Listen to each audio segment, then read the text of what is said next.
Les changements climatiques, la Covid-19 et la crise alimentaire engendrée par la guerre russo-ukrainienne constituent aujourd'hui un triple défi à relever pour l'essor du secteur agricole au Bénin. Le changement climatique affecte l'agriculture en provoquant une dégradation des sols superficiels, des sécheresses, des inondations entraînant des pertes importantes de récoltes et la réduction des rendements agricoles. Au Bénin, il est noté entre 1983 et 2008 une réduction de 10% de la productivité agricole. Environ 15% des ménages ruraux souffrent d'une grave insécurité alimentaire. En matière de sécurité alimentaire et nutritionnelle, 830 150 personnes seront en phase crise au Bénin et 2 318 231 personnes en phase 2 risquent de basculer en phase 3 si leurs moyens d'existence ne sont pas renforcés.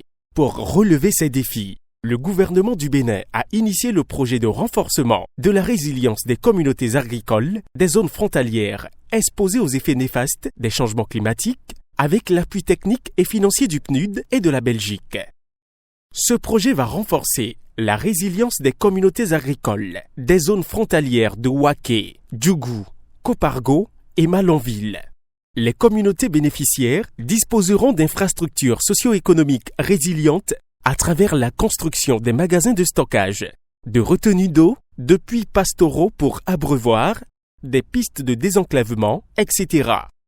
Les jeunes et les femmes des communes d'éleveurs vont améliorer leurs revenus par le biais d'activités génératrices de revenus facilitées par les infrastructures mises en place, notamment des équipements de transformation agroalimentaire, d'accès à l'eau, l'alimentation en énergie solaire, etc., basés sur les chaînes de valeur.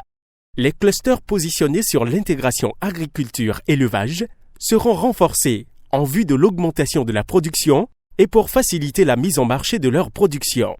Avec l'appui de la Belgique, du PNUD et d'autres partenaires, le Bénin assure de façon durable la sécurité alimentaire et nutritionnelle de sa population.